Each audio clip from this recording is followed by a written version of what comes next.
Dover Sports Talk Worldwide with some news from the world of boxing. So y'all know what time it is. You ain't in a rush to get concussed.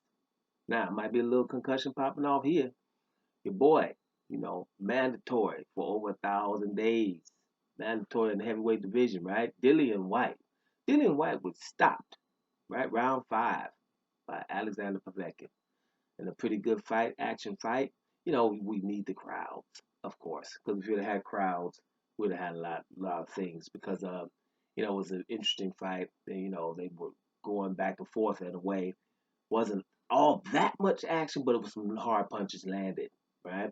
Dillian White even had Alexander Povetkin down in round 4 twice, right? And even though Povetkin was down, you kind of saw that his legs were still with him. I thought, they were a little shaky, but he was still able to use them knees to get under punches and stuff like that. And he was still coming back with his, combination that he keeps throwing. So, he was hurt, but after the second one, you think, well, that's gonna be it. But the gong saved him at the end of round 4. So, that minute, when you're in shape, that minute does wonders. Comes out, ducks under a punch, comes up with the left uppercut, slash hook, right? Uppercut slash hook, where you get all your body into it, one of the Mike Tyson jammies, and it was it. One punch knockout. Okay? One punch knockout against Dillian Whyte. This is interesting, right? This interesting for the heavyweight division because Dillian Whyte was like most mandatories, right? They're loud and brash. They want their title fight, except for, of course, if you're an awesome champion like Demetrius Andrade, then Jaime Munguia, who's the mandatory, doesn't even want that fight. I like to mention that just anywhere you go, because never see that like mandatories like this guy Dillian Whyte, who's been talking and he's been wanting his shot because he's been mandatory like most mandatories. Jaime Munguia got a better record than Dillian Whyte down in the middleweight division, junior middleweight, moving up the middleweight division. He don't even want to fight Demetrius Andrade. Don't I'm the mandatory, but I ain't taking that. But anyway, so this interesting because it shows all the top heavyweights and top 10, are good first, but also vulnerable.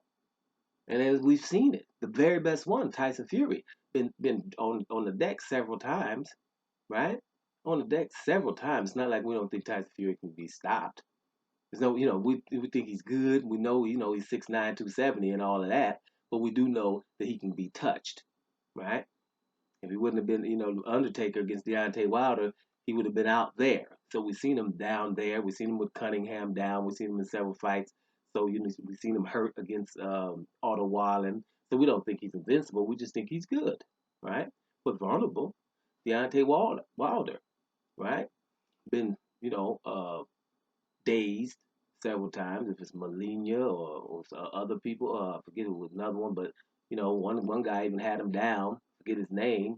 But then Tyson Fury, although I don't like to really talk about Tyson Fury until we get all the information in, but Tyson Fury has stopped him, right? The first fight wasn't, but the second fight he had him all over the place. We think we know why, but okay, so you've seen Deontay Wilder in vulnerable situations. Oh, Louis the Real King Kong Ortiz hurt like hell around 7, wasn't he? So, we see him vulnerable. Anthony Joshua is the Amir Khan of the heavyweight division. He's always in trouble, but he comes back to do it. But he's in trouble and vulnerable, so we know that he can be touched, right? Now, Dillian Whyte, we see what did, the second time. It was, was hurt. Well, he was hurt against Chisora too, but he was definitely hurt against Joshua and now knocked out. Louis Real King Kong Ortiz, very stable, but Deontay Wilder was able to get him out, twice. So those are one. Joseph Parker, who I think when he was hurt with Dillian Whyte because of the concussion, but then he was knocked down with a left hook. That's even Joseph Parker. He has a granite chin, right? Even Mr. Granite Chin, Andy Ruiz Jr. Joshua had him down with a super left hook. So everybody who is somebody has been in vulnerable situations. So we can't talk about anybody like they're all exalted over anyone else, really. You know what I mean? Except if, when we separate them with people who've never doped before, then I can have a little separation there. But other than that, everybody's everybody now. Now, when it comes to Dillian Whyte, hey, It's not really back to the drawing board or whatever. He's just still a dangerous dude. He had Povetkin in trouble, just like David Price did, and got the same treatment. Right? Except David Price was a real.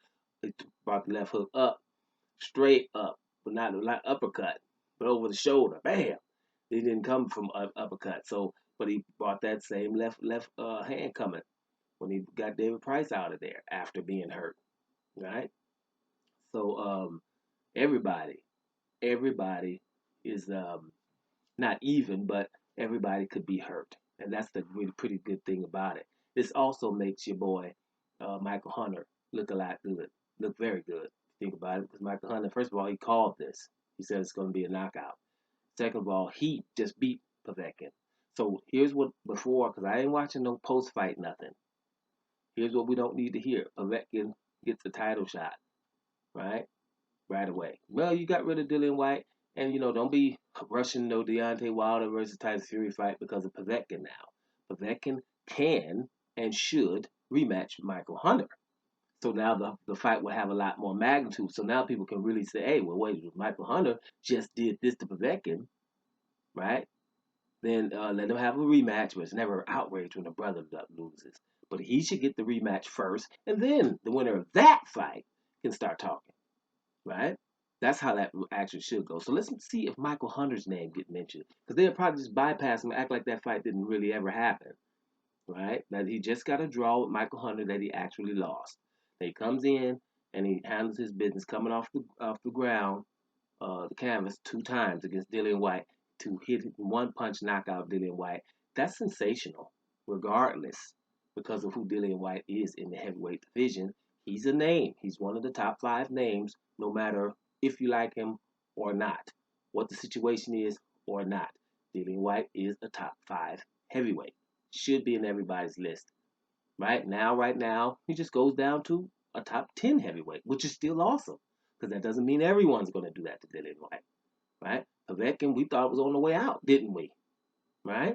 He's an underdog in this fight. Matter of fact, I forgot about that. I put a little something on that a couple of months ago, or about a month ago. So maybe I wanted a little something.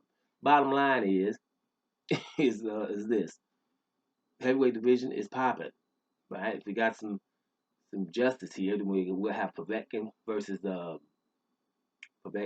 Michael Hunter, right? And then we'll see what happens with Tyson Fury and Deontay Wilder. But Povetkin's back in the mix, y'all. That was sensational. For those who didn't watch it, go check it out. Doma Sports Talk worldwide, and I'm up out of here, y'all.